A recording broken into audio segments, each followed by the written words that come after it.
प्रधानमन्त्री आउनुहुन्छ लुसुक्क लुकेर उता कोठाबाट भागिहाल्नुहुन्छ। नेपाली काङ्ग्रेस बालुवाटारको गेटमा धर्ना बसेर 32 सिटले कतिवटा मन्त्रालय देउला र हाउला भनेर बसिया छ। एकजना नेपालीको टाउकोमा 71,319 रुपियाँ पर्छ। म यो सरकारलाई के भनिरहेको छु भने यहाँ विदेश जाने सङ्ख्या पनि बढेको छ, वैदेशिक ऋण बढेको त्यो पैसा चाहिँ कहाँ गयो? बालुवाटारको ढोका बन्द भएपछि हारगुहार गर्दै हस्याङ फस्याङ गर्दै रोदन क्रोदन गर्दै बालकोटको बार्दलीमा प्रचण्ड आइपुगेको होइन, देखे होइन? जनता समक्ष राखिएको घोषणापत्र निर्माण गर्दै गर्दाको संयोजक भएको नाताले मैले भन्ने कुरा के हो भन्दा हामीले जनताको बिचमा राखेका वचनका कुराहरू पनि त्यहाँ समाविष्ट हुन्छन्। कुनै पनि दलको जुन घोषणापत्र हुन्छ त्यो एउटा मिथ हो, एउटा कागजको खोस्टो हो। कुनै पनि दल आफ्नो घोषणापत्रमा अडिग हुँदैन। हिजो जातका नाममा राजनीति गर्ने अहिलेको सत्तापक्ष माओवादी साथीहरू होइनन्? जातका नाममा राज्य दिन्छु भन्दै हिँड्नुभयो होइन उहाँहरूले? तर आज जातका नाममा राज्य दिँदाखेरि त अलि जवाफ दिनु पऱ्यो नि त। अहिले त सरकार उहाँकै छ, उहाँले त जवाफ दिनु पऱ्यो नि। उहाँहरूको अहिले बालुवाटारमा हेर्नु त रसकसी 5 होइन 3मा भयो, 3मा मान न भनेको छ, बार्गेनिङ हेर्नु त। आज यस प्रकारको तमासा यो देशको शिर निउरिएको छ। गृह मन्त्रालय त माओवादीले राख्छ। जुन 32 जना मन्त्री प्रधानमन्त्री हुनुहुन्छ, नारायण काजीजीको चर्चा छ। रगतको खोला बगाउन सजिलो हुन्छ, आँसुको थोपा सुकाउन गाह्रो हुन्छ। आवाज विहीनको आवाज हो संसद भवन भने। यहाँ कहीँ नउठेका कुरा संसदमा उठाउनुपर्छ, तर त्यही सभामुखलाई घेराबन्दी गर्ने हो भने त्यो आवाज कसरी उठ्छ? त्यसो भने त सरकारले जीवन लाग्यो त्यही गरे भयो। जुन अभिमत हामीले पाएका छौँ, जुन हाम्रो हैसियत छ संसदमा आज, त्यो अनुसारको शक्ति बाँडफाँड हुन्छ। यो गठबन्धन भत्काउने यसका लागि हामी कुनै खेल गर्न पर्दैन। उहाँहरू आफै भित्र मक्किएको अवस्थामा हुनुहुन्छ। राजनीतिक दलहरू पद र सदनको लागि यति लालायत छन् कि विभिन्न झ्यालढोकाहरूबाट छिर्ने प्रयास छिरेका छन्। बालुवाटार आज सत्ता मन्त्रालयको लुछा चुडीमा तमासा गरेर बसिरहेका छ। न्यायपालिकाको नेतृत्व प्रधान न्यायाधीश, कार्यपालिकाको नेतृत्व प्रधानमन्त्री अनि व्यवस्थापिकाको नेतृत्व सभामुखलाई अङ्कुश लगाउने, खुट्टा हात बाँध्ने कुरा यो वास्तवमा लोकतान्त्रिक हुन सक्दैन। 10वटा दलले बार्गेनिङ गरेर एक अर्काले आफ्नो अस्तित्व र मेरो मार्केट सेयर धेरै छ है भनेर राजनीतिक मार्केट सेयर दाबी गरिरहेको ठाउँमा हामीले त्यो हाम्रो तर्फबाट त्यो दाबी आवश्यक नठानेको हो। हाम्रो त 33% मात्र हेऱ्यो कि हामी 100% चाहिँ महिला जानुपर्छ भन्ने माग चाहिँ हाम्रो हो। गठबन्धनको कारणले गर्दाखेरि अलिकति घट्न सक्छ। हाम्रो देश कस्तो देश बनिएको छ भने शरीरमा लगाएको कोट फेर्न नपाउँदै सरकार फेरिन्छ। यस्तो अस्थिर सरकार छ। यो अस्थिर सरकार भएको समयमा सभामुखलाई चाहिँ अहिले पावरलेस बनाउन खोजिँदैछ। सभामुखलाई चाहिँ पावरलेस बनाइयो भने त विधेयक त सरकारले जे चाह्यो त्यही पारित गर्न सजिलो हुने भयो। त्यो कारणले गर्दाखेरि कोही हुँदै नभएका विधिहरू प्रक्रियाहरू अवलम्बन गर्न खोजिएको छ। र अर्को कुरा चाहिँ त्यो भावनाले चाहिँ यो सभामुखलाई जसरी अहिले पावरलेस बनाउन खोजिएको छ यो चाहिँ नगरियोस्, किनकि सभामुख चाहिँ पावरफुल हुनुपर्छ। त्यो भएपछि मात्र सभा, हामीले यो आवाज विहीनको आवाज हो संसद भवन भने। यहाँ कहीँ नउठेका कुरा संसदमा उठाउनुपर्छ, तर त्यही सभामुखलाई घेराबन्दी गर्ने हो भने त्यो आवाज कसरी उठ्छ? त्यसो भने त सरकारले जीवन लाग्यो त्यही गरे भयो।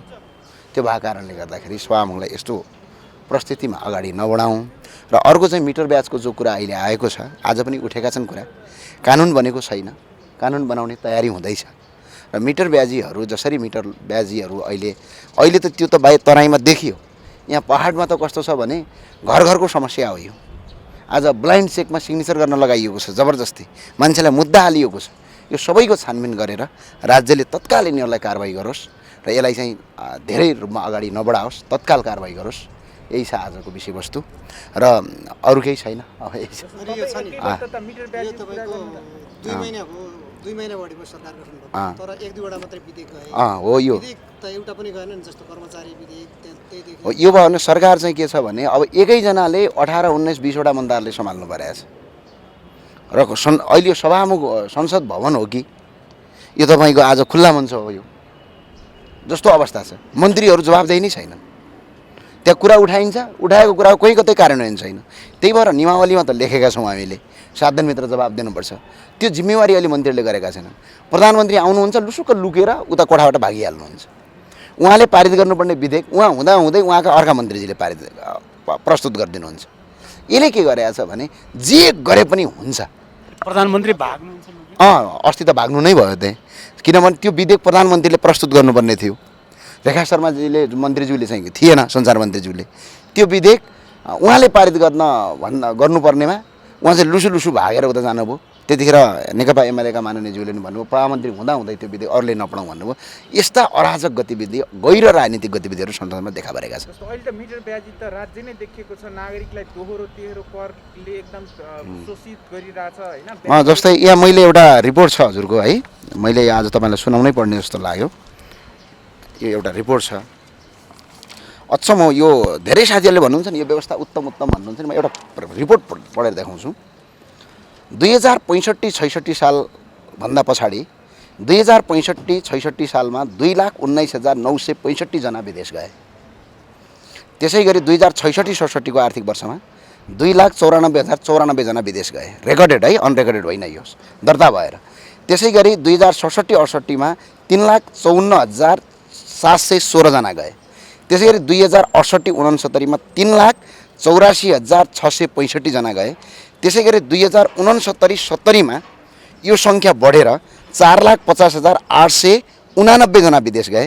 आर्थिक वर्ष यो अघिल्लो आर्थिक वर्षमा मात्रै झन्डै तपाईँको अघिल्लो आर्थिक वर्षभन्दा अगाडि 70-71 मा 5,27,814 जना विदेश गए। त्यसै गरी गत आर्थिक वर्ष मात्रै 69-80 मा 79-80 मा 6,30,097 जना युवा विदेश गए। यो मैले किन सुनाइरहेको छु भने अब हेर्नुहोस् ऋण कति ल्याएका छौँ हामीले। 2072 मा नेपालको वैदेशिक ऋण चाहिँ 5 खर्ब 45 अर्ब छ। 2074 मा आइपुग्दाखेरि यो 8 खर्ब 43 अर्ब छ भने 2077 मा यो आइपुग्दाखेरि 15 खर्ब 89 अर्ब 46 करोड छ भने अहिले यसको आज चाहिँ 20 खर्ब 80 अर्ब रुपैयाँ छ। अहिलेको डेटमा कोही पनि नेपाली जन्मिनभन्दा अगाडि एकजना नेपालीको टाउकोमा 71,319 रुपियाँ पर्छ। म यो सरकारलाई के भनिरहेको छु भने यहाँ विदेश जाने सङ्ख्या पनि बढेको छ, वैदेशिक ऋण बढेको त्यो पैसा चाहिँ कहाँ गयो? यदि त्यो पैसा उद्योग कल कारखानामा लगानी गरिदिया भए विदेश जानेको सङ्ख्या त बढ्दैन थियो नि त। त्यो भए हुनाले पहिला गाडीको इन्जिन परिवर्तन गरेपछि बल्ल असल ड्राइभर भए पनि पुग्छ। यो व्यवस्थाले मुलुक तपाईँको धराशयी बनाउँछ। प्रधानमन्त्रीले अहिले 4 अर्ब खर्ब ऋण फेरि अनुदानका लागि अपिल गर्नुभएको छ। अब हुँदै गयो भने 25-26 खर्ब यही वर्ष पुग्छ। अबको 5 वर्ष पछाडि यो झन्डै 40 खर्ब पुग्छ। यो 40 खर्ब पुग्यो भने हाम्रो देशको अर्थतन्त्र श्रीलङ्का बन्छ अनि मुलुक तपाईँको पुरै धराशयी हुन्छ। आज रोजगारी छैन, सबै छैन, परदेश पालेका छौँ। यति धेरै खर्च भएको छ कि यसले गर्दा मुलुक पुरै आज धराशयी भएको यो रिपोर्ट मैले बुझाएको जस्तो है। मानिज्यू अब यो त्यो भएर केही साथीहरूले के पहल हुन्छ। जस्तो अहिले नै हामीले हेर्यो भने यत्रो देश टाँट पल्टिन लागिसकेको छ, तर यहाँ मानिज्यूका गाडीहरू हेर्नु भने यति धेरै छन् कि त्यो आवश्यक भएर हो कि नभएर हो कि होइन, तपाईँ पनि त्यसमा एउटा प्रयोग गर्नुहुन्छ। तपाईँको निजी नै किन नहोस्, त्यो त तपाईँ हामीले त खरिद गरेर ल्याउने हो नि त, राज्यको पैसा त बाहिरिन्छ। तपाईँ पेट्रोल इन्धन पनि हामी खरिद गरेर ल्याउँछौँ। मितव्ययिता भन्ने कुरा चाहिँ त्यो कसले चाहिँ गरिदिनु पर्छ? अनि यसको दुईवटा कुरा, जस्तै प्रशासनिक खर्च आज कति छ यो देशमा? जस्तै हामीले 884 जना सांसद पाल्छौँ, प्रदेश सरकार पाल्छौँ, प्रदेशका मन्त्री पाल्छौँ। त्यति नभएर तपाईँको त्यहाँका कार्यालय सहयोगी पनि पाल्छौँ। हामी कहाँ चाहिँ सांसद 105 जना भए पनि पुग्छ वास्तवमा भन्ने हो भने। मुलुक धेरै ठुलो छैन हाम्रो मुलुक जनसङ्ख्याका आधारमा हेर्ने हो भने भारतको उत्तर प्रदेशभन्दा धेरै कम छ भने हामीले कस्तो किसिमको व्यवस्था ल्यायौँ त? सम्झिनुहोस् न एकछिन। यस्तो व्यवस्था ल्यायौँ कि जहाँ खर्चै खर्च। आज झगडा भइराखेको छ पूर्वमा, हेर्नुहोस् त। हिजो जातका नाममा राजनीति गर्ने अहिलेको सत्तापक्ष माओवादी साथीहरू होइनन्, जातका नाममा राज्य दिन्छु भन्दै हिँड्नुभयो होइन उहाँहरूले। तर आज जातका नाममा राज्य दिँदाखेरि त अलि जवाफ दिनु पऱ्यो नि त। अहिले त सरकार उहाँकै छ, उहाँले त जवाफ दिनु पऱ्यो नि। भने यसरी दाजुभाइ बिचमा कन्फ्लिक्ट गराउने हामी कुन जातको त्योसँग मलाई महत्त्व लाग्दैन। संघीयता खारेज हुनुपर्छ भन्ने प्रदेश त संघीयता भने स्थानीयता त आवश्यक छ, प्रदेशको आवश्यकता छैन हजुर। यसलाई चाहिँ हामी पाल्न सक्दैनौँ। प्रदेश कहीँ पहिचानसँग जोडिएको छैन। हस्, धन्यवाद। अब तपाईँहरू प्रमुख प्रतिपक्षी दल होइन, प्रमुख प्रतिपक्षी दल पनि निरीह जस्तो भयो, सबै कुरामा सरकारले अङ्कुश लगाउन थाल्यो भनेर जनताले प्रश्न गरिरहेछ। के भन्नुहुन्छ? होइन, यो प्रश्न अब कतातर्फ सोचिया भन्ने हो। हेर्नुहोस्, केमा नेकपा एमाले के विषयमा आफ्नो भूमिका कसरी देखाउनु पर्थ्यो एकताली भनिदिनु होला यहाँहरूले। त्यसपछि मैले कम्ती पनि विषयमा सभामुखको अधिकार कटौतीका सवालहरू अनेकन सवालहरू छन् नि, जनजीविकाका सवालहरू। सुन्नुहोस्, नेकपा एमाले एउटा प्रतिपक्षको बेन्चबाट सरकारलाई आज हामीले देखिरहेका छौँ बालुवाटारमा देशको भविष्यका बारेमा चिन्ता गर्नु पर्थ्यो, बेरोजगार युवाहरूको बारेमा चिन्ता गर्नु पर्थ्यो, किसानहरूको मलहातका बारेमा चिन्ता गर्नु पर्थ्यो। उद्योग धन्दा वास्तवमा चौपट अवस्था छ, त्यसको बारेमा चिन्ता गर्नु पर्थ्यो। तर बालुवाटार आज सत्ता मन्त्रालयको लुछाचुँडीमा तमासा गरेर बसिरहेका छ, त्यो विषय हामीले सदन मार्फत उठाएका छौँ। अर्को कुरा, सदनको पहिलो दल भन्ने नेपाली काङ्ग्रेस बालुवाटारको गेटमा धर्ना बसेर 32 सिटले कतिवटा मन्त्रालय देउला र हाउला भनेर बसिया छ। नागरिकहरूले सडकमा बोल्न पाएको छैन। नागरिकको सडकमा बोल्न पाउने अधिकार कुण्ठित भएको छ। लोकतन्त्रको मसिया भन्ने काङ्ग्रेस सरकारमा छ, तर जनताले आज सडकमा नागरिकले आफ्नो भावना सरकार समक्ष पोख्न पाउँदैन। सुरक्षाकर्मी लगाएर मुख थुन्ने काम भएको छ सदन मार्फत। नेकपा एमाले सांसदहरूले खबरदारी गरिरहेको छ। अर्को कुरा, आज सरको एउटा चाहिँ मिटर ब्याज पीडितहरू काठमाडौँमा छ। अविलम्ब समस्याको समाधान गर्नका लागि नेकपा एमालेका सांसदहरूले, सत्तापक्षका सांसदहरूले पनि यो विषयमा जोडतोडका साथ उठाउनु भएको छ। हामीले राष्ट्रका मुद्दाहरूलाई दृढताका साथ उठाइरहेका छौँ। जहाँसम्म तपाईँले जहाँसम्म म टुङ्ग्याउन चाहन्छु, जहाँसम्म सभामुखको अधिकार कटौती कुरा छ, म तपाईँलाई भन्न चाहन्छु, हामीले सर्वसम्मतिबाट यो हाउसबाट नियमावली प्रतिनिधि सभा नियमावली मसौदा समिति बनायौँ। त्यो समितिको म एउटा सदस्य पनि हुँ।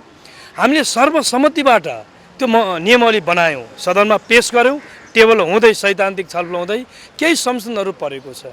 म तपाईँलाई भन्न चाहन्छु, संशोधनमा कतिपय विषयहरू सभामुखका केही अधिकारहरू कटौतीका विषय, अर्थात् कार्य व्यवस्था परामर्श समितिले निर्णय गरेपछि त्यो निर्णयका आधारबाट मात्रै सभामुख चल्ने भन्ने कुरा पनि संशोधनमा आएको छ। म यति भन्न चाहन्छु, सभामुख हाउसको नेता हो, leader of the house, head of the institution. एउटा रेफ्रीको भूमिकामा हुनुहुन्छ। रेफ्रीलाई सिटी कतिखेर बजाउने नबजाउने भन्ने कुरा पूर्व निर्णय गरेर पठाउने कुरा त्यो राम्रो हुँदैन। न्यायपालिकाको नेतृत्व प्रधान न्यायाधीश, कार्यपालिकाको नेतृत्व प्रधानमन्त्री अनि व्यवस्थापिकाको नेतृत्व सभामुखलाई अङ्कुश लगाउने, खुट्टा हात बाँध्ने कुरा यो वास्तवमा लोकतान्त्रिक हुन सक्दैन। संसदीय मूल्य मान्यता अनुरूप हुँदैन। त्यसकारण म तपाईँलाई यति विश्वास दिलाएर भनौँ, हामी 19 गते हाउस बोलाएको छ। त्योभन्दा अगाडि हामी छलफल गर्छौँ। 19 गतेको बैठकमा सर्वसम्मतिबाट यो नियमावली पास गर्छौँ। यसको आधारमा हाउसलाई विभाजित गर्दैनौँ। अब यही अवस्थाको बिचमा नेकपा एमाले अब सरकारबाट त बाहिरिएको छ, यो त जगजाहेर कुरा रह्यो। तर फेरि पनि सरकारमा जाने सम्भावनाका छिद्राहरू देख्नुहुन्छ? कतै रेखा? सिम्पल कुरा, टाढा नजानुहोस् न। 32 सिटले देशको नेतृत्व गरिराखेका छ। नेकपा एमाले समानुपातिमा पहिलो विजय शक्ति हो। सत्ता शक्ति प्रभाव, पैसाका प्रभावले गर्दा 10 सिट मात्रै अगाडि हो काङ्ग्रेस सिङ्गो गणितमा संसदभित्र। नेकपा एमाले आज प्रतिपक्षमा छ। प्रतिपक्षमा बसेर देशको पक्षमा, सार्वभौमिकताको पक्षमा, राष्ट्रियता अखण्डताको पक्षमा र संविधान कानुनका लागि बनाउनु पर्ने दर्जनौँ कानुन निर्माणको पक्षमा यो सदनमा दृढताका साथ भूमिका खेल्छ। र निकट भविष्यमा लामो समय कुर्न पर्दैन, हामी फेरि आउने गरी प्रतिपक्षमा छौँ। अहिले यो कति समय लाग्यो? यो अब हेर्नु, यो ज्योतिषी जस्तो नभन्नुहोस्। हामी नेकपा एमाले सिम्पल अनुमान लाउन के सकिन्छ भने 32 सिटले प्रधानमन्त्री, हेर्नुहोस् आज संसदीय राजनीतिबाट भद्दा मजाक भएको छ। पहिलो दल बालुवाटार ढोकेर 7वटा मन्त्रालय होइन हजुर मलाई 8वटा देऊ, 8वटा होइन हजुर 10वटा 9वटा भन्दै हिँडिया छ। पहिलो दोस्रो कोही प्रतिपक्ष बस्ने स्वाभाविक हुन्छ। तर पहिलो दल, दोस्रो दल सरकारको नेतृत्वभन्दा बाहिर रहने, तेस्रो चौथोले सरकारको नेतृत्व गर्ने, यो संसदीय राजनीतिको भद्दा मजाक हो। यसले स्थिर राजनीति, स्थिर सरकार दिने कुरामा वास्तवमा काहीँ न काहीँ व्यवधान निर्माण गर्छ। त्यसकारण मलाई लाग्छ निकट भविष्यमा भित्र काङ्ग्रेसको एउटा तबकासँग बसेर छलफल गर्नु भएको छ। हामीलाई अहिले त्यो जरुरी छैन। हामी यो गठबन्धन भत्काउनका लागि म यति भन्न चाहन्छु, यो गठबन्धन भत्काउने, यसका लागि हामी कुनै खेल गर्न पर्दैन। उहाँहरू आफै भित्र मक्किएको अवस्थामा हुनुहुन्छ। राष्ट्रपतिको निर्वाचनदेखि उपराष्ट्रपतिको नोमिनेसनसम्म आउँदा एउटै गठबन्धनबाट 3 जना उम्मेदवार। त्यसकारण म भन्नु, अहिले हेर्नुहोस् त रसाकसी भन्नुहुन्छ नि 5 वर्ष हामीले यो गठबन्धनलाई टिकाउँछ। उहाँहरू निर्वाचनलाई नै भन्नुभएको थियो नि, अस्ति मङ्सिर 4 गतिको निर्वाचनमा त्यही भनेर एमालेलाई हरानी बनाउँछु भनेर गएको होइन र? देख्यौँ त पौष 10 गतेसम्ममा त बालुवाटारको ढोका बन्द भएपछि हार गुहार गर्दै, हस्याङ फस्याङ गर्दै, रोदन क्रोदन गर्दै बालकोटको बारदलीमा प्रचण्ड आइपुगेको होइन, देखे होइनौ? त्यसकारण लामो समय कुर्न पर्दैन। तर हामीलाई शुभकामना चाहिँ के दिन्छौँ भने तपाईँहरू 5 वर्ष टिक्नुहोस् नै भन्छौँ। तर उहाँहरूको अहिले बालुवाटारमा हेर्नु त रसाकसी 5 होइन 3मा भयो 3मा मान न भनेको छ बार्गेनिङ गर्नु त। आज यस प्रकारको तमासा यो देशको शिर निहुरिएको छ। 3 महिना भयो संसद 2 पटक विश्वासको मत देशले लाज मानेको छ। यो परिस्थिति कसले बनाएको छ? त्यसकारण यही अवस्थाको बिचमा उपनिर्वाचन वैशाख 10 गते, अब एकातर्फ त ठुलो गठबन्धन छ, तपाईँहरूले चाहिँ कोसँग गठबन्धन? होइन, हामी जनतासँग गठबन्धन गर्छौँ, जनतासँग गठबन्धन गरेर निर्वाचन जान्छौँ, जनताको म्यान्डेट भयो जितेर आउँछौँ संसदमा। अब हामी 80 सिट हुन्छ, अहिले 79 छ, 1 बढ्छ। यति कुरा तपाईँले उपनिर्वाचन त धेरै ठाउँमा हुँदैछ, जम्मा 1 बढ्छ। मैले भने चितवनको लगायत जहाँ हुने छ भएका ठाउँमा सबै बढ्दै आउँछ, एक बढ्दै जाने हो नि। 79 छ, 80 हुन्छ, 81 हुन्छ, बढ्दै जाने हो। 1 सिट चाहिँ हामीले जित्छौँ भने तपाईँलाई विश्वास छ? ठिक छ, एमाले जित्छ। कति जित्छ भन्न सकिँदैन। अब जनताको हातमा छोड्न पर्यो नि यो कुरा, जनतालाई भरोसा गरौँ। हस्, धन्यवाद, नमस्कार। हस्, धन्यवाद। होइन, यसको दुईवटा पाटोले तपाईँहरूले विश्लेषण गर्नुपर्छ।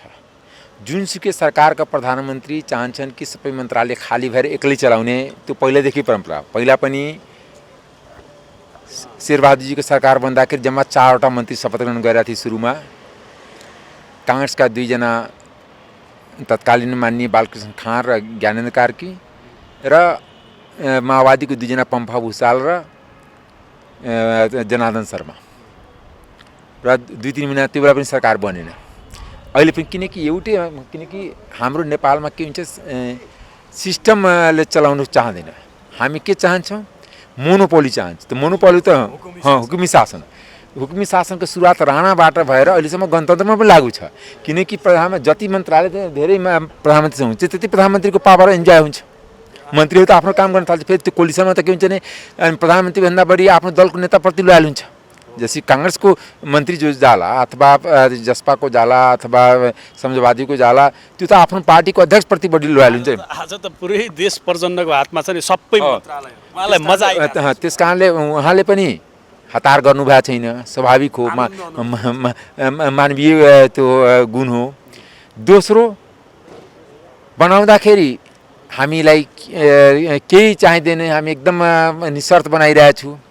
तर बनिसकेपछि हुन्छ नि, गाई दुहुँदाखेरि कति दुहुने, जति सकिन्छ त्यति उसको थानमा अलिकति पनि दुध बाँकी नरहोस्। र सबैलाई देश बनाउनुको लागि होइन, कमाउनुलाई राम्रो मन्त्रालय चाहियो। यहाँ मन्त्रालय त सबैलाई गृह किन चाहियो, अर्थ किन चाहियो, भौतिक योजना किन चाहियो, ऊर्जा किन चाहियो। त्यो एउटा कुरा त्यो हो। हाम्रो राजनीति त्यतातिर पनि बढी केन्द्रित छ। दोस्रो, हामी कहिले पनि सिस्टममा गएन, सिस्टम बसाउन चाहेन, कुन पद्धतिमा जाने। र कोलिसन पनि कहिले पनि सिद्धान्तविहीन कोलिसन भयो। नेपालमा जहिले पनि सिद्धान्तविहीन कोलिसन। स्वतन्त्रहरूको टिमबाट 1 जना मन्त्री बन्ने भन्ने छ, तपाईँ बन्ने सम्भावना चाहिँ कति छ? त्यो मलाई थाहा छैन, मसँग यस बारेमा केही कुरा भएको छैन। प्रधानमन्त्रीसँग होइन, प्रधानमन्त्री अन्य बारेमा कुरा भएको छ, तर यस विषयमा छलफल भएको छैन, मसँग त भएको छैन। काङ्ग्रेसले कतिवटा मन्त्रालय प्राप्त गर्छ? अब काङ्ग्रेसको कतिवटा मन्त्रालय पाउँछ? मैले त सुन्दाखेरि 7वटा पाउँछ कि 7वटा मन्त्रालय, एउटा राज्य मन्त्री हो। अब त्यो त अब डिटेल प्रधानमन्त्रीले होला, तर मैले सुन्दाखेरि उहाँहरू 9वटा दावा गरेका छ, 7वटा प्रधानमन्त्रीले अफर गर्नुभएको छ। गृह मन्त्रालय त माओवादीले राख्छ। को भन्दैछ गृह मन्त्री? त्यो त माओवादी अध्यक्ष चर्चाको सुर्खीमा को छ? अब चर्चाको सुर्खीमा को छ? अब अहिले जुन भौतिक योजना मन्त्री प्रधानमन्त्री हुनुहुन्छ नारायण काजीजीको चर्चा छ। फेरि कसैले शक्ति बस्नेतजीको पनि चर्चा गर्छ। त त्यो चर्चामा त जानु हुँदैन हामी जस्तो मान्छेले। बाहिर पनि चर्चा चाहिँ नारायण काजीले भौतिक पूर्वाधार छोड्ने, समाजवादीले भौतिक पूर्वाधार प्राप्त गर्ने, अनि नारायण काजी चाहिँ गृहमन्त्री होइन। भौतिक पूर्वाधारमाथि त कतिको दावा छ, जसपाको पनि दावा छ, समाजवादीको पनि दावा छ। कसले पाउने त्यो त अहिले 3 बजेदेखि बैठक छ, त्यसमा थाहा हुन्छ, आज थाहा हुन्छ। जनताबाट म्यान्डेट प्राप्त गर्नु पनि नपर्ने, नेताबाट म्यान्डेट प्राप्त गरेर राष्ट्रिय सभाको सदस्य बन्ने, अनि त्यसपछि मन्त्री पनि ठुलै खाने, अनि जनताबाट म्यान्डेट भएका माननीय जीवहरूले चाहिँ के हेरेर बस्ने?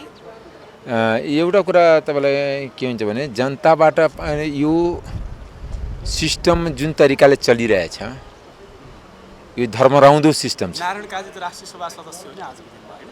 होइन त्यो त अब उहाँको पार्टीले तय गर्नु, म यसमा टिका टिप्पणी गर्नु उपयुक्त मेरो हुँदैन। तपाईँहरूको लोकतान्त्रिक मूल्य मान्यतामा तपाईँहरूको पनि होइन, एउटा कुरा के भने अनि अरूको पार्टीको बारेमा गर्नु के पर्छ? होइन, यो खास भन्नुहुन्छ भने त म त भन्छु, म त त्यो होइन स्वतन्त्र होइन होइन होइन मेरो त क्लियर छ कि 100 जना मात्र सांसद हुनुपर्छ, निर्वाचन हुन्छ, समानुपातिक सिस्टम हुनै पर्दैन, मनोनीत सिस्टम हुनै हुँदैन यदि रियल लोकतन्त्रको हो भने। रियल लोकतन्त्र भनेको त जनता हो नि, जनता प्रधान हो। लोक मतलब जनता र तन्त्र भनेको प्रधान, जनता प्रधान हुनुपर्छ, जनताबाट चुनिएर आउनु पर्यो जोसुकै हुँदाखेरि। तर यहाँ जनताको त के हुन्छ नि, जनता प्रधान छैन, यहाँ दल प्रधान छ, नेता प्रधान छ। यो जुन हाम्रो तन्त्र छ जसलाई गणतन्त्र छ, यो नेता प्रधान तन्त्र हो, जनता प्रधान हुनु। बडो अफसोस तपाईँले भन्नुभयो 2074 को निर्वाचनमा बाबुराम भट्टराईसँग 7000 बढी मतान्तरले पछारिएर आएका व्यक्ति चाहिँ नारायण काजी, जो राष्ट्रिय सभाको पछि। व्यक्तिगत टिका टिप्पणी मसँग नलिनु, यसमा म केही टिका टिप्पणी गर्दैन। यो मैदिन व्यक्तिगत टिका टिप्पणी, हामी सैद्धान्तिक कुरा गर्ने, राज्यको कुरा गर्ने। अब राजनीतिक मूल्य र मान्यताको पक्षमा त राजनीतिक मूल्य मान्यता, तर व्यक्ति केन्द्रित त म बोल्दैन नि, व्यक्तिलाई म किन भनौँ। होइन, मेरो एकदम क्लियर तपाईँले भनिसकेँ कि वास्तवमा अहिलेको जुन अर्थतन्त्रको अवस्था छ, यो मेरो विचारले धान्दैन देश। जुन तरिकाले प्रदेशदेखि स्थानीय तहदेखि केन्द्रमा लुट छ र राजनीतिक दल र नेता कार्यकर्तामाथि खर्च छ, राज्यको जुन दोहन छ, यसले धेरै दिनसम्म मुलुकलाई धान्न सक्दैन। यति मात्र म भन्न सक्छु। आर्थिक अवस्था सुधार गर्न के गर्नुपर्छ सर? आर्थिक अवस्था सुधार गर्नलाई राजनीतिक अनावश्यक खर्च कटौती गर्नुपर्छ। अनावश्यक नियुक्ति जुन सल्लाहकारको नाउँमा, विज्ञको नाउँमा, अब हरेक मुख्यमन्त्रीलाई किन प्रेस सल्लाहकार चाहियो, के को लागि चाहियो? हरेक कानुनी सल्लाहकार किन चाहियो? हरेकलाई यो जुन दोस्रो कुरा, हरेक प्रदेशमा योजना आयोग किन चाहियो? एउटा कुरा के भने, यो प्रदेशहरूमा जुन 7वटा मन्त्रालय 11वटा फोडेर बनाउने, 20वटा फोडेर बनाउने, जुन भागबन्डाको राजनीति जबसम्म रहन्छ तबसम्म देशको अर्थतन्त्र ठिक जाँदैन। यो अहिले भागबन्डाको राजनीतिले देशको अर्थतन्त्रलाई अनि झन् खोक्लो बनाउँछ र आउने दिनमा आर्थिक दुर्घटना हुन्छ। प्रधानमन्त्री बोआओ सम्मेलनमा जानु भएन, यसले अब रणनीतिमा कुटनीतिक सम्बन्धमा के प्रभाव पर्छ? एउटा कुरा के भने, प्रधानमन्त्री किन जानु भएन यसको जवाब प्रधानमन्त्रीले दिनुहुन्छ। तर हाम्रो देशको भू राजनीतिक अवस्था छ, शक्ति सन्तुलनलाई गुमाउनु हुँदैन। शक्ति सन्तुलन त गुम्यो नि अब नगए। अब त्यो त उहाँ यो त यसको जवाब प्रधानमन्त्रीले दिनुहुन्छ। चीनको राजदूतले आएर निमन्त्रणा दिनुभएको थियो। अब यसको जवाब त सम्बन्धित व्यक्तिले, प्रधानमन्त्रीजी आउनुहुन्छ भोलिपर्सि। तपाईँको विश्लेषण के हो? होइन, मैले त एक लाइनमा भने, मैले त्यही विषयको विद्यार्थी हो। हाम्रो देशको शक्ति सन्तुलन गुमाउने कुनै पनि सरकार नेतालाई छुट छैन देशको भू राजनीतिक अवस्था हेर्दाखेरि। यदि हुँदाखेरि प्रधानमन्त्री भारत परस्पर लम्पसार भएको देखियो, हेर्नुहोस् त। अब त्यो बारेमा पनि म टिका मैले एउटै कुरा बताउँछु, युक्रेनको एकातिर टिल्ट हुँदाखेरि भू राजनीतिक सन्तुलन गुमाउँदाखेरि नै त्यहाँ युक्रेनको अवस्था आयो। नेपालको अवस्था युक्रेनमा संसदमै बोलिसकेका थियौँ। विश्वास मतको दिन तपाईँ मेरो भिडियो हेर्नुहोस् कि हामी भू राजनीतिक सन्तुलन कायम राख्नुपर्छ, किनकि हामी दुईवटा ठुला छिमेकीको बिचमा छौँ। दुईवटा ठुला छिमेकीसँग सन्तुलन कसरी कायम गर्ने र कसरी हामी आफ्नो देशको विकास, आर्थिक गतिविधि बढाउने, देशको जनतालाई कसरी खुसहाल गर्ने, कसरी हामी आर्थिक समृद्धि गर्ने, कसरी रोजगारी दिने, त्यसमा केन्द्रित हुनुपर्छ। तपाईँहरू स्वतन्त्र सांसदहरू मुलुकको चाहिँ कुटनीतिक अवस्था सुधार हुनुपर्छ, देशले चाहिँ अवलम्बन गरेको यो असंलग्न परराष्ट्र नीति पञ्चशीलको सिद्धान्त चाहिँ यथावत रहनुपर्छ भनेर बोल्ने ठाउँमा अब सत्तासीन भइसक्नुभयो प्रधानमन्त्रीका विषयमा तैँचुप मैचुप। होइन, एउटा कुरा के भने, आज अहिले तपाईँले मेरो सुन्नुभयो कि सुन्नु भएन, 1 मिनटको समयमा सुन्ने समय बोलेको थिएँ कि सरकारले नै 3टा ब्याज कायम गरेको छ। मिटर ब्याज, सेन्टिमिटर ब्याज, मिलिमिटर ब्याज। अनि मिटर ब्याज जो साहु महाजनले गाउँमा दिन्छ, सेन्टिमिटर ब्याज जसले लघुवित्तले दिन्छ, सहकारीले दिन्छ 24% 18%मा। मिलिमिटर ब्याज जुन 12-13-14% अहिले ब्याङ्कले दिइरहेछ, त्यो त मिलिमिटर ब्याज ठुला साहुहरूलाई छ, ठुला उद्योगी घरानाहरूलाई छ, व्यापारीहरूलाई छ। सेन्टिमिटर ब्याज मजदुरलाई छ र मिटर ब्याज आम जनता, गरिब जनतालाई छ। त्यो यो त व्यवस्था त राज्यले गर्छ। राज्यले त्यहाँ ब्याङ्किङ सिस्टम किन जनतामा पहुँच पुऱ्याएन, जनतालाई ब्याङ्कबाट किन ऋण उपलब्ध हुँदैन, त्यसको दोषी त राज्य हो नि। खालि साहु महाजनले पानी माथि भन्नु भने पन्छिने कुरा त हुँदैन नि। राष्ट्र ब्याङ्कले पोलिसी बनाउन सकेन। आज हेर्नु त वित्तीय संस्थाको चरको ब्याज दरको मारमा मान्छेहरू आत्मदाह गरेका छन् यही संसद भवन। लिन्छ। म सरकारलाई दोषी दिन्छु, सरकारको त एउटा निकाय हो राष्ट्र ब्याङ्क। सरकार पोलिसी बनाउन सकेन, सरकारले पोलिसी बनाएको भए राष्ट्र ब्याङ्कले सुख पाउँछ, उसले त पोलिसी इम्प्लिमेन्ट गर्नुपर्छ। प्रधानमन्त्रीलाई यतिका कुराहरू थाहा छ, थाहा नभएको विषय होइन। तर प्रधानमन्त्रीले राष्ट्र ब्याङ्कको गभर्नरलाई नीति बनाउन किन पठाउनुहुन्न? होइन, एउटा कुरा तपाईँलाई हराउनुहुन्छ प्रधानमन्त्री होइन, एउटा कुरा के भने हरेक प्रधानमन्त्री, एउटा नेपालको कुनै पनि प्रधानमन्त्री आजसम्म बलियो प्रधानमन्त्री म देखेको छैन। एकचोटि देख्ने रहर पनि थियो कि जो नेपाली जनताको हित र नेपालको हितको लागि एउटा बलियो प्रधानमन्त्रीको खोजी छ, जो आजसम्म मैले देखाएको छैन। तपाईँले देख्नु भएको छ, मलाई लगाएर नगर्नु होला। प्रधानमन्त्री त निश्चित व्यापारीहरूको गोल चक्करमा फस्नु भयो भनेर भन्छन् नि, घरानिया व्यापार होइन। यसै कारण त मैले यही संसदमै भनेको थिएँ कि प्रधानमन्त्री, राष्ट्रपति, प्रधान न्यायाधीश, आइजी ठुलाको घरको अगाडि सिसी क्यामेरा राखौँ न, त्यसको मोनिटर राखौँ न अति खुला मञ्चमा, कि आम जनताले पनि भन्छ कि कोसँग भेट्यो, किन भेट्यो। त्यस कारणले लोकतन्त्र भनेको एउटा पारदर्शी व्यवस्था हो। लोकतन्त्र पारदर्शी नभइकन लोकतन्त्र मजबुत हुन सक्दैन। नेपालमा केही पनि पारदर्शी छैन। दुःखद कुरा नि। अब तपाईँहरू स्वतन्त्र जनताले हेरिरहेको, ध्यान दृष्टिले हेरिरहेको व्यक्ति प्रतिपक्ष बलियो प्रतिपक्ष बन्नु होला भन्ने जनताको कत्रो विश्वास थियो, अन्तत विश्वासको मत दिएर त्यसमा पनि कुठाराघात होइन। एउटा कुरा तपाईँले जुन भन्नुहुन्छ कि यो तपाईँको भाषा हुनसक्छ, तर संसदको अहिलेसम्म जति काम कारबाही चलेछ, जति मैले बोल्ने मौका पाएको छु, सधैँ त मैले नि बोल्न पाउँदैन नि, अनि पाएको छु, जनताको सरोकार र राष्ट्रको सरोकार विषय बाहेक मैले केही बोलेकै छैन। तपाईँ गएर भिडियो हेर्नुहोस्, आर्काइभमा छ। र मैले लाग्छ आफ्नो संसदीय भूमिका ठिक ढङ्ग से निर्वाह गरिरहेको छु। हिजोको दिनमा पनि गरिरहेको थिएँ, त्यस कारण प्रधानमन्त्रीलाई झकझक्याउने कुरामा कुनै कन्जुस हुँदैन, कहिले पनि कन्जुस गरिरहेको छैन। त्यो प्रधानमन्त्रीको विश्वास मत दिने दिन पनि भनेको थिएँ मैले। यहाँसम्म भनेको थिएँ कि उहाँले पहिलाचोटि राखेर कि यसको 50% तपाईँ गरिदिनु भयो, त्यही दिन तपाईँलाई तपाईँको नाउँ स्वर्ण अक्षरमा लेखिन्छ। उहाँले जुन प्रतिबद्धता व्यक्त गर्नुभएको थियो विश्वास मत लिँदाखेरि पहिलोचोटि, जुन बेला एमालेसँग कोलिसन थियो, त्यही बेला पनि मैले भनेको थिएँ कि प्रधानमन्त्री यति भन्नु पर्दैन, 50% मात्र गरिदिनुहोस्। मैले तपाईँसँग डिस्टिङसन खोजेको होइन, 100% खोजेको होइन। त्यस कारणले यो जुन हो त्यो सेकेन्ड डिभिजन पनि हुँदैन, यहाँ त थर्ड डिभिजन पनि हुन गाह्रो हो। त्यसै कारणले अनि कुनै पनि दलको जुन घोषणापत्र हुन्छ त्यो एउटा मिथ हो, एउटा कागजको खोस्टो हो। कुनै पनि दल आफ्नो घोषणापत्रमा अडिग हुँदैन। जनतालाई धुलो छर्नलाई घोषणापत्र बनाइन्छ। समय दिन भइहाल्यो थियो। तर अब अहिले तत्कालै उपनिर्वाचन पनि आएको र फेरि विशेष गरी यो गठबन्धनका जो हामी त अब गठबन्धनमा छैनौँ, त्यो गन्ने हिसाबमा हामीले सरकारलाई विश्वासमा दिएको गठबन्धनभित्र आफै पनि कुराहरू नमिलिसकेको अवस्था र हामी उपनिर्वाचनमा केन्द्रीकृत भइरहनु पर्ने भएको कारणले हामीले ठ्याक्कै टुङ्ग्याएको चाहिँ छैन। दुईटा बहस पनि बाहिर आयो, एउटा उपनिर्वाचन पछाडि जाने कि अगाडि जाने भन्ने। त्यसमा अब विशेष गरी नेपाली काङ्ग्रेस, माओवादी लगायत प्रधानमन्त्री स्वयंले पनि राजसपासँगै सरकारमा हुनुपर्छ भन्ने उहाँहरूको सद्भाव त छ। तर हाम्रो अहिलेको चाहिँ नि आवश्यकता अलि बढी, फेरि यो उपनिर्वाचन हाम्रो लागि अलि महत्त्वपूर्ण छ, तपाईँलाई थाहा छँदैछ। त्यस हिसाबमा पनि संवाद चाहिँ नि जारी छ, तर टुङ्गेको छैन। मलाई लाग्छ आजभोलि हामीले यो टुङ्गिन्छ, सरकार पनि टुङ्गिहाल्छ। शीर्षस्थ नेताहरूको सद्भाव त छ भन्नुभयो, तर मन्त्रालय, महत्त्वपूर्ण मन्त्रालय, तपाईँहरूले ताकेको मन्त्रालय, खोजेको मन्त्रालय, हिजो पाएको मन्त्रालय नदिएर हो कि के हो? होइन, त्यो त ठ्याक्कै होइन। अहिलेको परिस्थिति चाहिँ त्यस्तो होइन।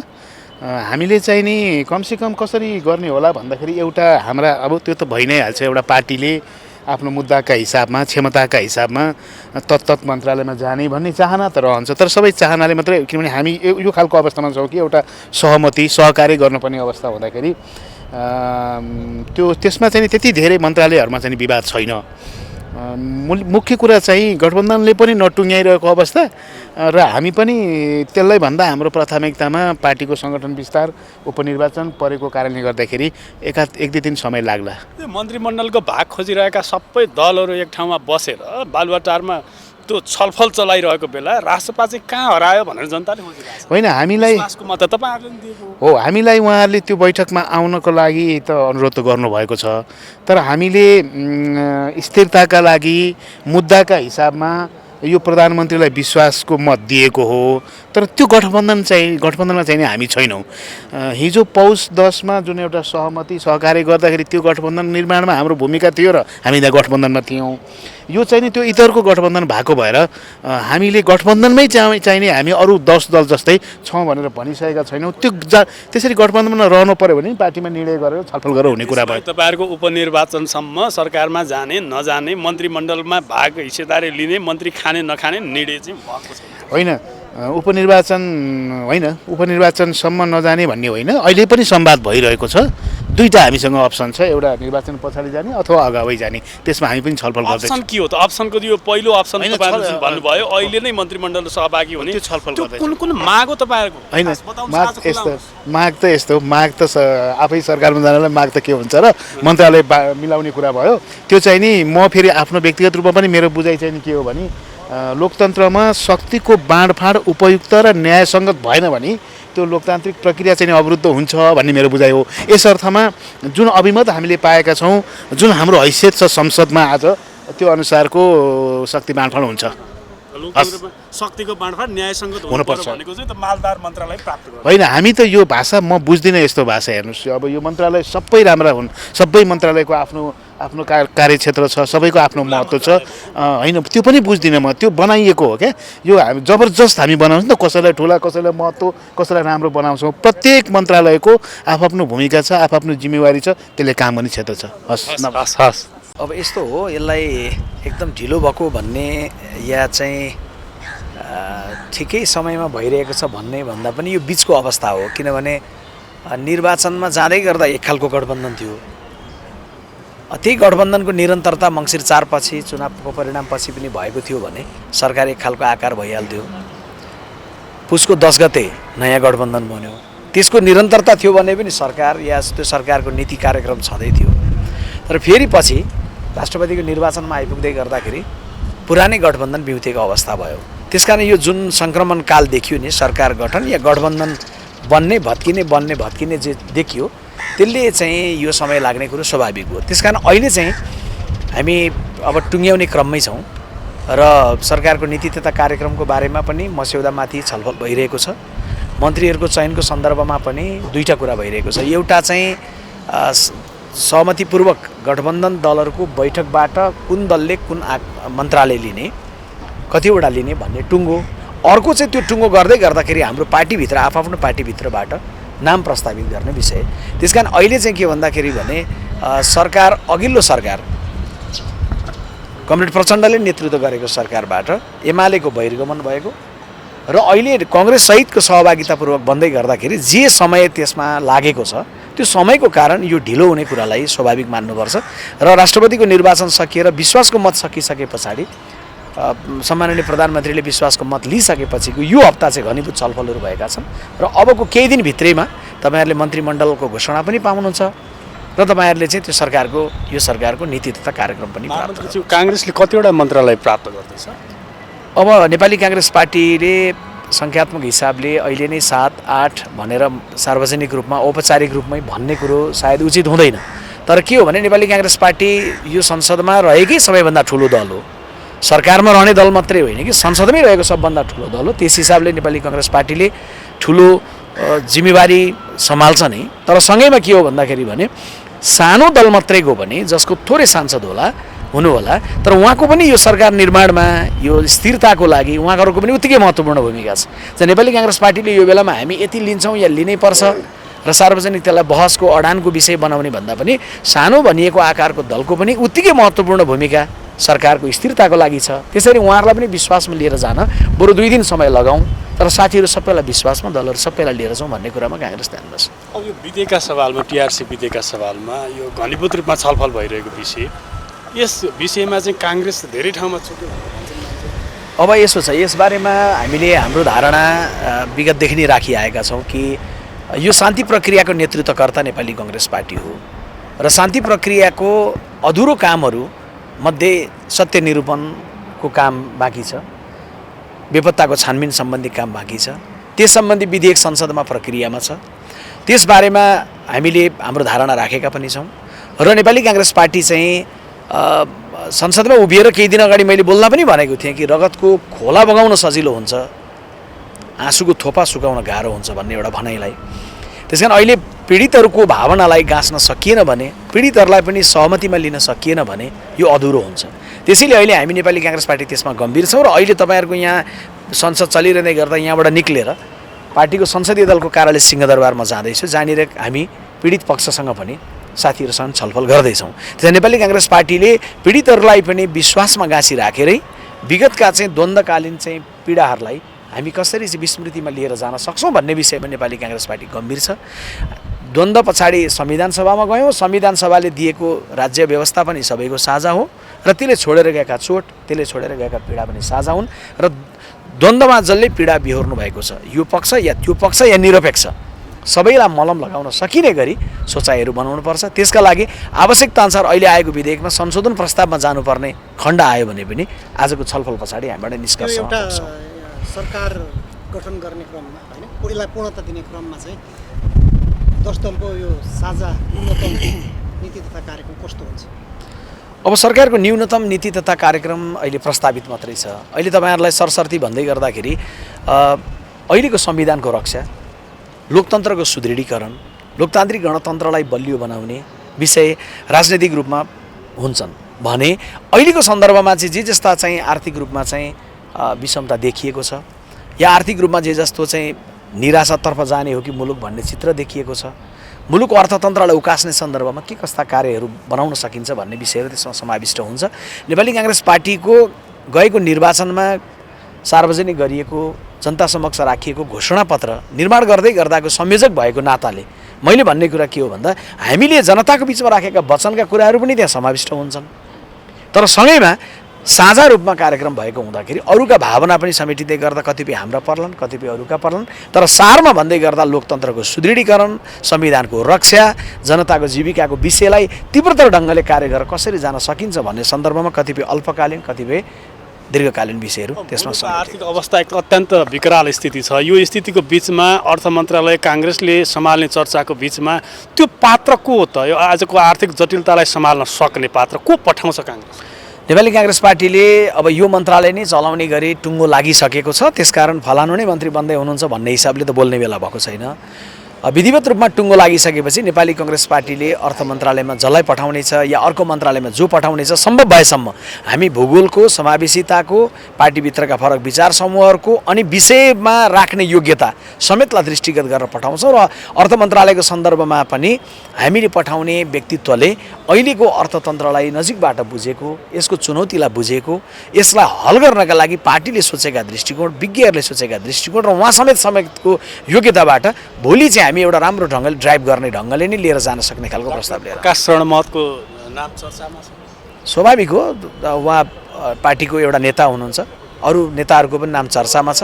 तपाईँहरूले सोचे जस्तो अहिले तपाईँले भने जस्तै उहाँकै पनि सम्भावना हुनसक्छ या अरू कोही पनि नाम चाहिँ अर्थमन्त्रीको लागि योग्य साथीहरू हुन सक्नुहुन्छ। एउटा मन्त्रालय चलाउन 1 दर्जनभन्दा बढी योग्य साथीहरू अहिले उपस्थित रहेको बेलामा कसको नाम आउँछ भन्ने कुरा के छ भन्दा पनि महामन्त्रीज्यू यो आर्थिक जटिलतालाई सुधार गर्न सक्छ कि सक्दैन, मुलुकलाई चाहिँ एउटा गति दिन सक्छ कि सक्दैन आर्थिक दृष्टिकोणबाट भन्ने सवाल नै प्रमुख रह्यो। निश्चय नै तपाईँहरूको जसको चासो छ सबैको। ठिक छ, नेपाली काङ्ग्रेस पार्टीले पठाउने अर्थमन्त्री अहिले नै मैले यहाँ बोलेर अनि तपाईँहरूले सोधेर अहिले नै टुङ्ग्याउन सकिने भए त यो संवाद जति छलफल गरे पनि हुन्छ, तर के छ भने यसको निश्चित मर्यादित प्रक्रिया हुन्छ। पहिला दलहरूको बिचमा कुन मन्त्रालय कसले लिने, कति सङ्ख्या लिने भन्ने विषयलाई टुङ्गो लाग्न दिनुहोस्। त्यो टुङ्गो लागिसके पछाडि नेपाली काङ्ग्रेस पार्टीको तर्फबाट हामी पार्टीको नेतृत्व पङ्क्तिकाहरू हामी बस्छौँ पार्टीको आदरणीय सभापतिजीको नेतृत्वमा र त्यस पछाडि हामीले पनि त्यहाँ विभिन्न नामहरूको बारेमा छलफल गरिरहेकै छौँ। तपाईँहरूले सुन्दै गर्दाखेरि जो आउनुहुन्छ उपयुक्त पात्र आउनुहुन्छ र जो पात्र आउँदै गर्दाखेरि पनि उहाँ केवल एकजना आउनुहुन्न, सिङ्गो काङ्ग्रेस पार्टीको त्यहाँ चाहिँ दृष्टिकोण बोकेर आउनुहुन्छ। अझै घोषणापत्र समितिको संयोजक भएको नाताले मैले भन्ने विषय के हो भने हिजो जनताको बिचमा राखिएको जे वचनबद्धता छ त्यो दस्तावेजसहित कमन मिनिमम प्रोग्रामलाई पनि सँगसँगै बोकेर आउनुहुन्छ। हस्, सबैलाई धेरै धन्यवाद। माननीयजी स्वागत छ यहाँलाई। धन्यवाद। अब राष्ट्रिय स्वतन्त्र पार्टी विश्वासको मत दिइसके पछाडि अब यो सरकार गठनको यो प्रक्रियामा मन्त्रीमण्डलमा समावेश हुने कि हुने हो, समावेश हुने हो, तर अब कुन पोर्टफोलियोमा जाने र कुन मितिदेखि जाने भन्ने कुराको औपचारिक निर्णय हुन बाँकी छ। त्यो औपचारिक निर्णय भएपछि सबै कुरा सार्वजनिक भइहाल्छ। तर हुने नहुने कुरामा हामी सकारात्मक छौँ, हुन्छौँ भन्ने कुरामा। अब यही बिचमा अब तपाईँ जनताले अनुमोदित गरेको पात्र, माननीय प्रत्यक्ष निर्वाचित गरेको पात्र, तपाईँहरूको सभापति, यो कानुनी प्रक्रियाको बावजुद, कानुनी अडचनका बावजुद उहाँ चाहिँ आफ्नो मन्त्री पद पनि गयो, मान्य पद पनि गयो। तर यहाँ केही पात्रहरू छन् गृहमन्त्रीको लभिङमा अहिले चलिरहेका, जो जनताले अस्वीकृत गरेका, अर्को झ्यालबाट राष्ट्रिय सभामा छिरेका र राष्ट्रिय सभाबाट अहिले गृहमन्त्रीसम्मको लभिङमा पुगेका। यो विषयमा तपाईँहरू अलि जल्दो बल्दो तरिकाले त्यही प्रस्तुत हुन सक्नु भएन भने जनताको गुनासो छ। यसो हेर्नुहोस्, राजनीतिक फरक राजनीतिक संस्कार भनेकै त्यही हो। जस्तै तपाईँहरूले एउटा परिकल्पना गर्न सक्नुहुन्छ कि हाम्रो सभापतिमा लागेको कानुनी अडचन यदि अरू कुनै राजनीतिक दलको सभापतिमा लागेको भए के हुन्थ्यो? कतिवटा स्थानीय तहमा, कतिवटा राजमार्गहरूमा टायर भोलिसकेका हुन्थ्यो होला, बन्द आयोजना भइसकेको हुन्थ्यो होला। तर हाम्रो दलका सांसदहरूले ट्विट समेत गरेनन्, किनकि हामी संवैधानिक न्याय प्रणाली, संवैधानिक कानुनलाई मान्छौँ। न्याय प्रणाली र सर्वोच्च अदालतले गरेको निर्णयलाई हामीले स्वीकार्यौँ। हाम्रो दुःख थियो, गुनासो थियो, छ केही हाम्रो त्यहाँ असन्तुष्टिहरू छ। यसमा केही नियोजित कुरा भएको हो, राजनीतिक रूपमा यसमा केही स्वार्थहरू बाजिएको छ भन्ने आशंका पनि छ। तर हामीले त्यसको सार्वजनिक रूपमा कतै पनि विरोध गरेनौँ, किनकि हामी सम्मान गर्छौँ सम्मानित अदालतलाई। त्यहाँ अदालतमा भएका सबै व्यक्तिलाई सम्मान होइन, त्यो अदालतको पद्धतिलाई सम्मान हो, विधिलाई सम्मान हो। तर तपाईँले अघि भन्नुभएको जस्तै कतिवटा राजनीतिक दलहरू पद र सदनको लागि यति लालायत छन् कि विभिन्न झ्यालढोकाहरूबाट छिर्ने प्रयास छिरेका छन् र त्यहाँ आइसके पश्चात उहाँहरूले जनताबाट अनुमोदित नभए पनि त्यो आकाङ्क्षा, त्यो लालसाहरू राखिरहनु भएको छ। त्यो कुरा त सबै नागरिकले हेरिराखेकै छ नि, होइन? त्यसैले त उहाँहरू पटक पटक जनताबाट अनुमोदित हुनुहुन्न, होइन? निर्वाचित हुन सक्नु भइरहेको छैन, पराजित भइरहनु भएको छ र अर्को बाटोबाट आइरहनु भएको छ। त्यो आउनुपर्ने कारण नै उहाँहरूको आफ्नो राजनीतिक संस्कार र गलत राजनीतिक अभ्यासहरू हो र त्यसबाट लिन खोजेको गलत फाइदाहरू हो। अब यही बिचमा वैशाख 10 गतेको यो उपनिर्वाचनमा तपाईँहरूले विश्वासको मत दिइरहँदा के असजिलो वातावरण सिर्जना भएको, रासपालाई अब फेरि जनताको बिचमा जान भनेर पनि भन्नेहरू छन्? होइन, हेर्नुहोस्, एउटा कुरा, हामी सरकारमा जाने नजाने कुरा तपाईँको प्रश्न जायज हो, नगएर पनि त सदनमा बस्न सकिन्छ। सदन त विपक्षी प्रतिपक्षको हो नि, सदन सरकारको होइन, सत्तापक्षको होइन। सत्तापक्षको त हुँदै होइन, सदनमा आएर सत्तापक्षले त जवाफ मात्र दिने हो र राजनीतिक र संसदीय अभ्यास प्रतिपक्षले सदनमा गर्ने हो र त्यो अभ्यासले नीतिहरू बनाउने हो र त्यो नीतिको परिकल्पनाहरू कसरी गर्ने भन्ने संसदीय अभ्यासहरू हुन्। हामी त्यो अभ्यास गरेरै पनि राजनीतिक अभ्यास गर्न सक्छौँ, एउटा सीमित दायरामा बस्न सक्छौँ। तर अहिलेको चुनौती के छ भने हामीले जुन प्रतिबद्धता, राजनीतिक प्रतिबद्धताहरू गरेर सदनसम्म पुगेका छौँ, त्यो सबै कुराहरू पूर्ण रूपमा हामीले डेलिभर गर्नको लागि हामीलाई यो सत्ता र सत्ता पक्षको अभ्यास पनि आवश्यक हुन्छ। हामीले सदनमा विरोध मात्र गरेर फेसबुक ट्विटरमा लेखेर मात्र सबै कुरा डेलिभर गर्न सकिँदैन नि। डेलिभर गर्नलाई त हामीले डेलिभर गर्ने त्यो एक्जिक्युटिभ पावर पनि चाहिन्छ हामीलाई। र त्यसको लागि कोही व्यक्तिहरू आफ्नो व्यक्तिगत सम्पत्ति आर्जन र व्यक्तिगत रवाफको लागि जान खोज्छन्। हामीहरू जनताको केही मागहरू, हामीप्रतिको अपेक्षाहरू, हामीले गरेको बाचाहरू त्यो पुरा गर्नको लागि जान चाहन्छौँ। तर जाँदैमा वा नजाँदैमा राजनीतिक अस्तित्वमै प्रश्न आउने कुरा त देख्दिनँ म। अब यही बिचमा 10 वटा दलका ती घटकहरू अहिले बालुवाटारमा कुन मन्त्रालय कसले प्राप्त गर्ने भनेर त्यो भागबण्डाको एउटा किचलो चलिरहेको बिचमा रासपा चाहिँ त्यहाँ उपस्थित भएन भन्ने भयो। तपाईँहरू आखिर कता हराउनु भयो? हामी हराएको होइन, त्यो हाम्रो फरक अभ्यास मात्र हो। 10 वटा दलले बार्गेनिङ गरेर एक अर्काले आफ्नो अस्तित्व र मेरो मार्केट सेयर धेरै छ है भनेर राजनीतिक मार्केट सेयर दाबी गरिरहेको ठाउँमा हामीले त्यो हाम्रो तर्फबाट त्यो दाबी आवश्यक नठानेको हो। उहाँहरूलाई थाहा छ हामी पार्लियामेन्टमा चौथो शक्ति हो, उहाँहरूलाई थाहा छ हामी अहिलेको गठबन्धनमा तेस्रो राजनीतिक शक्ति हो। त्यसैले गर्दा हामीले त्यहाँ गएर दाबी गरिरहनु आवश्यक छैन। हामी आफ्नै ठाउँबाट पनि सन्देश पठाउन सक्छौँ हाम्रो अपेक्षा के र हामीले यदि अवसर पायो भने हामीले गर्न सक्ने क्षमता के, त्यो कुराको सन्देश पठाइरहेका छौँ। हिजो बालकोटमा पुस 10 मा भएकै सहमति बमोजिम तपाईँहरूले मन्त्रीमण्डल प्राप्त गर्ने स्थिति आयो भने आज पनि सरकारमा जानु? त्यो बेला हामी सत्ता गठबन्धनको तेस्रो राजनीतिक शक्ति थियौँ, आज पनि तेस्रो राजनीतिक शक्ति नै हौँ। त्यसैले गर्दा पहिला पाएको हामीले जुन मन्त्रालय पोर्टफोलियो जिम्मेवारी र डेलिभर गर्ने एक्जिक्युटिभ पोजिसनहरू थियो, स्वाभाविक रूपमा त्यो अपेक्षा त रहिरहन्छ नि। प्रधानमन्त्री गृह मन्त्रालय दिने पक्षमा हुन्छ होइन, त्यसको निर्णय भइसकेको छैन, त्यसको छलफल भइराखेको छ। त्यो उहाँको कोर्टमा भएको कुरा हो होइन। त्यसमा कोर्ट भनेको मैले कोर्टको खल्ती भन्न खोजेँ होइन, भलिबलको कोर्ट भन्न खोजेँ होइन। त्यो उहाँको कोर्टमा भएको कुरा हो र त्यो कोर्टमा उहाँको कल हो त्यो होइन। एउटा देशलाई संवैधानिक पद्धति अनुसार देशको एक्जिक्युटिभ चिफ हुनुभएको व्यक्तिको आफ्नो पनि एउटा डिसिजन मेकिङ प्रोसेस र पावर हुन्छ, त्यो अनुसार उहाँले द्याट्स हिज कल। समय दिनुभयो, धन्यवाद धन्यवाद। प्रधानमन्त्रीज्यूले विश्वासको मत लिएको पनि यतिका दिन भइसक्यो, सरकारले पूर्णता पाएन, सरकार विस्तार हुन सकेन, मन्त्रीहरू बनेनन्।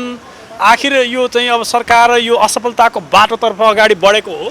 त्यसो होइन, सरकार मैले भनि पनि राखेको छु र बाहिर भनि पनि राखेको छ।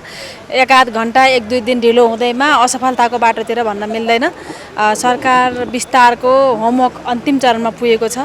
अब छिट्टै नै 1-2 दिनमै सरकार गठनले विस्तारले पूर्णता पाउँछ र सरकारले पूर्णता पाउँछ, त्यस्तो कुरा होइन। अब यो तपाईँहरूले ठ्याक्कै चाहिँ समाजवादीलाई कति मन्त्रालय दिनु के छ? होइन त्यस्तो छ होइन, त्यो त आपसी छलफलमा संवादबाट टुङ्गिने विषय हो। दिने र लिने कुरै होइन, यो बसेर छलफल गरेर सहमतिमा टुङ्गाउने विषय हो। त्यसकारण कसको कति भन्ने कुरा शीर्ष दलका शीर्ष नेताहरू बसि नै राख्नु भएको छ। त्यो विषय सकारात्मक ढङ्गले टुङ्गिन्छ भन्ने म ठान्छु। कसलाई कति भनेर कसैले दिने कसैले लिने विषय मन्त्रालय चाहिँ माओवादीले हो?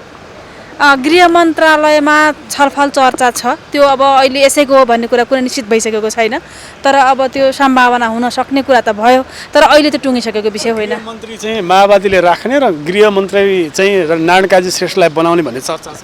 चर्चा छलफल धेरै कुराहरू छन्। अर्थमन्त्री बन्ने भन्ने चर्चा पनि छन्, गृहमन्त्री बन्ने भन्ने चर्चा पनि छन्। यो नटुङ्गेसम्म चर्चा छलफल भइ नै राख्छ। अब यो टुङ्गिसकेपछि यो कुराको अब अन्त्य हुन्छ होइन। त्यस कारणले गर्दाखेरिमा अहिले कुनै पनि विषय टुङ्गेको विषय होइन। यही बिचमा नारायण काजी श्रेष्ठको सवाललाई लिएर पनि जनताहरूले गरिरहेका प्रश्नहरू के छन् भने राष्ट्रिय सभाको मान्यज्यूलाई हिजो भौतिक पूर्वाधार बनाइयो, 74 मा 7000 मतान्तरले हारेको चुनाव हारेको व्यक्तिलाई पटक पटक किन चिट्ठा दिँदैछ यो माओवादी भनेर? त्यसो होइन नि, यो त चुनाव लडेपछि हार जित हुने कुरा एउटा कुरा भयो। अब उहाँ मन्त्री हुने कुरा कानुन सम्मत छ कि छैन भनेर हेर्नु पर्यो। हाम्रो कानुनले के भन्छ भन्नुहुन्छ भने हारेको होइन, नैतिकता पनि होइन। जस्तो एउटा कार्यकालमा जुन कार्यकालमा मान्छे पराजित हुन्छ त्यो कार्यकाल अवधिभर मन्त्री नहुने भन्ने छ। तर यो नयाँ कार्यकाल सुरु भइसकेको अवस्था हो। त्यसकारण कानुन त हेर्ने कुराहरू हो र उहाँ राष्ट्रिय सभाको सदस्य हो र हाम्रो संविधानले सङ्घीय संसदको सदस्यलाई मन्त्री बन्न योग्य ठान्छ। त्यसकारण अब योग्यताको विषयमा प्रश्न उठाउने कुरा छैन। त्यसकारणले गर्दाखेरि यही विषयमा चर्चा आवश्यक छैन भन्ने ठान्छु। अहिले हामीसँग नेपाली कङ्ग्रेसका 3 जना नेत्रीहरू हुनुहुन्छ, मान्यज्यूहरू हुनुहुन्छ। अहिले सङ्घीय संसद भवन परिसरमा हामी छौँ र उहाँहरूसँग समसामयिक राजनीतिक विषयमा हामी कुराकानी गर्न गइरहेका छौँ। मान्यज्यू स्वागत छ यहाँलाई। धन्यवाद। 3 जना मान्यज्यूलाई स्वागत छ। धन्यवाद। अब सुरुवात चाहिँ म तपाईँबाट गर्छु। काङ्ग्रेस सरकारमा छ, अब महिलाहरूको उपस्थितिको विषयलाई लिएर काङ्ग्रेसभित्र चल्ने गरेको चर्चाहरूको बिचमा यो पटक अब मन्त्रीमण्डलमा काङ्ग्रेसले हिस्सेदारी लिँदै गर्दा कतिवटा मन्त्री चाहिँ महिलालाई देला भन्ने प्रश्नहरू उब्जेका छन्। कतिजना जति सम्भावना छ महिलाबाट प्रतिको? अब सम्भावनाको कुरा चाहिँ अब पहिला सुरु त भागभण्डा नै भएको छैन होइन, मिलेकै छैन अहिलेसम्मको। अहिले पनि बैठक चलि नै रहेको छ होइन। तर महिला प्रतिनिधित्व चाहिँ नेपाली काङ्ग्रेसले गराउँछ नै, किनभने नेपाली काङ्ग्रेसको तपाईँको विधानदेखि लिएर सबै ठाउँमा महिलाको प्रतिनिधित्व गरिएको छ। त्यसले गर्दाखेरि 1/3 महिला चाहिँ विधानमै हाम्रो प्रावधान छ र अब सिटको बाँडफाँड भइसकेपछि पहिला त सिटै पाउनु पर्यो। मन्त्रीमण्डलको लागि कति सिट पाउँछ नेपाली काङ्ग्रेसले, त्यसमा पनि महिलाको प्रतिनिधित्व हुन्छ नेपाली काङ्ग्रेस। 30% हुन्छ। 33% त अलिक गाह्रो छ होइन, किनभने अब सक्दो चाहिँ हामीले पनि अब महिला सांसदहरूको पनि अब सबैको विचार के छ भनेदेखि यो पहिलो लटमा चाहिँ सक्दो प्रत्यक्षबाटै निर्वाचित भएको महिला जाउन् होइन, जुन चाहिँ हाम्रो लागि चाहिँ एउटा मोटिभेसनको पार्ट पनि हो होइन, जसले गर्दाखेरि हामी भोलि फ्युचरमा हामी पनि चुनाव लड्ने आँट गरौँ होइन। त्यसले गर्दाखेरि हाम्रो सबैजनाको महिला सांसदज्यूहरूको हाम्रो चाहिँ रेकमेन्डेसन के छ भने प्रत्यक्षबाट एकजना सीता गुरुङ जित्नु भएको छ, उहाँले पाउनुहोस् र यदि पार्टीको आवश्यकता हो भने अन्य महिला पनि लिन सक्नुहुन्छ है। तपाईहरु तयार हुनुहुन्न एकदम बन्नको लागि? स्योर, हामी तयार छौँ। उहाँ त तयार हुनुहुन्छ रे मन्त्री बन्न, तपाईँ तयार हो के? होइन, हामी सबै तयार छौँ, तर के हो भने तपाईँलाई थाहा छ होइन, अहिले चाहिँ हाम्रो सरकार चाहिँ गठबन्धनको सरकार छ। हामी स्थानीय चुनावदेखि चाहिँ अहिले चाहिँ माथि सङ्घसम्मको चाहिँ स्थानीयदेखि लिएर सङ्घ प्रदेश होइन, अब अहिले चाहिँ के अरे स्थानीयमा पनि हाम्रो के हो भने गठबन्धन छ। त्यो गठबन्धन भएको कारणले दल त ठुलो छ नि त, र त्यसमा पनि फेरि के हो भने नेपाली काङ्ग्रेस आफैमा पार्टी एकदमै ठुलो छ, त्यसमा पनि अब त्यो ठुलो छ, ठुलो पार्टी छ। त्यो भएको कारणले गर्दाखेरि पनि सबैलाई चाहिँ नरम करम सबैलाई चाहिँ मिलाउँदै गर्दाखेरि, सबै पार्टीलाई मिलाउँदै गर्दाखेरि मलाई लाग्छ नेपाली काङ्ग्रेसबाट पनि हाम्रो चाहिँ के अरे महिलाहरू चाहिँ मन्त्री हुनको लागि चाहिँ मलाई लाग्छ शीर्ष नेताहरूले चाहिँ त्यो किसिमको चाहिँ एउटा भोइसहरू बोलिसक्नु भएको छ होइन। मन्त्रालय काङ्ग्रेसको भागमा मोटामोटी पर्ला जस्तो छ, राज्यमन्त्री एउटा राज्यमन्त्री छ, यो चर्चामा रहेको विषय है। हजुर, त्यसमध्ये चाहिँ कतिजना महिला हुनुपर्छ भने तपाईँहरू? होइन, हाम्रो त 33% मात्रै हो कि हामी 100% चाहिँ महिला जानुपर्छ भन्ने माग चाहिँ हाम्रो हो, किनभने हामीले चाहिँ एउटा के हो भने हामीलाई एउटा मापदण्ड दिएको मापदण्डमा बस्नुपर्छ भन्ने हाम्रो होइन। तर पनि के हो भने अब चाहिँ मैले अघि नै तपाईँलाई भने गठबन्धनको कारणले गर्दाखेरि अलिकति घट्न सक्छ महिलाहरूको उपस्थिति भन्ने हो। तपाईँ के भन्नुहुन्छ? त्यही हो, हाम्रो अब हामी गठबन्धनमा छौँ होइन, अहिले पनि हाम्रो चाहिँ भागबन्ड मिलाउँदाखेरि चाहिँ अहिले कुरा चाहिँ मिलेको छैन। अनि काङ्ग्रेसले 8देखि 9सम्ममा राज्य मन्त्री सहित दाबी गरेको अवस्था हो। त्यसमा पनि हाम्रो आदरणीय पार्टी सभापति जीले भनिसक्नु भएको छ त हामी योग्यता र समावेशी हिसाबले महिला लगायतका अन्य समावेशीले मिलाएर अगाडि बढ्ने कुरामा उहाँ एकदमै हुनुहुन्छ, एकदम सकारात्मक हुनुहुन्छ। त्यसकारणले हामी पनि अब अहिले नभएर बिचमा सेकेन्ड टावरमा चाहिँ हामी चाहिँ दाबी अवश्य पनि हाम्रो योग्यता पनि छ, क्षमता पनि छ र सबै समावेशी सबै क्लस्टरलाई पनि मिलाएर लैजानुपर्छ भन्ने हाम्रो पनि दाबी छ र हाम्रो पार्टी सभापति पनि एकदमै सकारात्मक यो कुरामा सकारात्मक हुनुहुन्छ। त्यसकारणले आदरणीय महिला नेत्रीहरूले भनिसक्नु भयो, मान्यजीहरूले भनिसक्नु भएको छ कि हामी पनि योग्य छौँ, तयार छौँ, तर अहिले एकदमै थोरै मात्रामा मन्त्री चाहिँ मन्त्रालय दिने विषयमा चाहिँ कुरा आएको छ र हामी अब यो देशको ठुलो पार्टी भएको हुनाले पनि एउटा स्वाभाविक पनि हो दाबी गर्नु,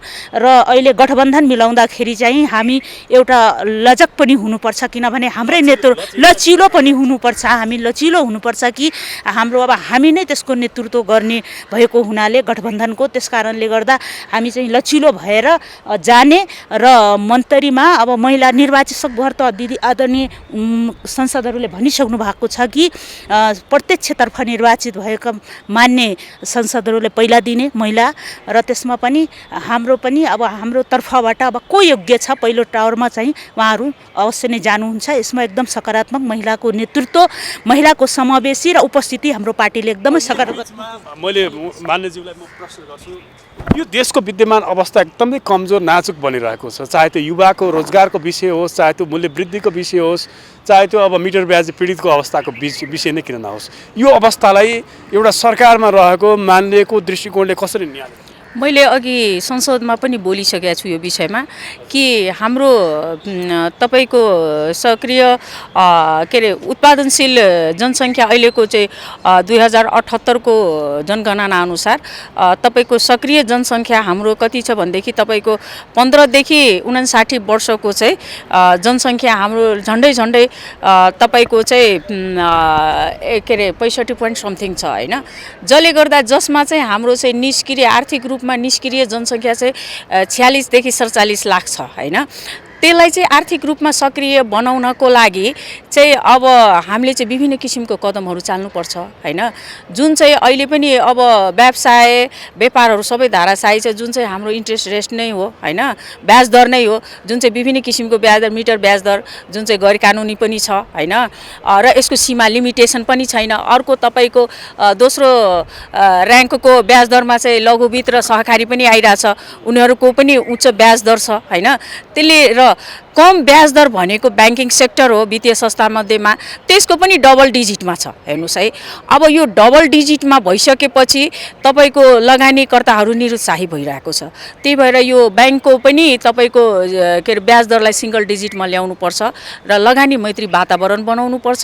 किनभने यो जबसम्म गरिँदैन तबसम्म नेपालको चाहिँ यो देशको अर्थतन्त्रमा चाहिँ त्यति अर्थतन्त्रका सूचकहरू पोजिटिभ देखिँदैन र लगानी मैत्री इन्भाइरोमेन्ट हुँदैन जस्तो मलाई लाग्छ। समय दिनुभयो यहाँ तिनैजनालाई धेरै धेरै धन्यवाद छ है।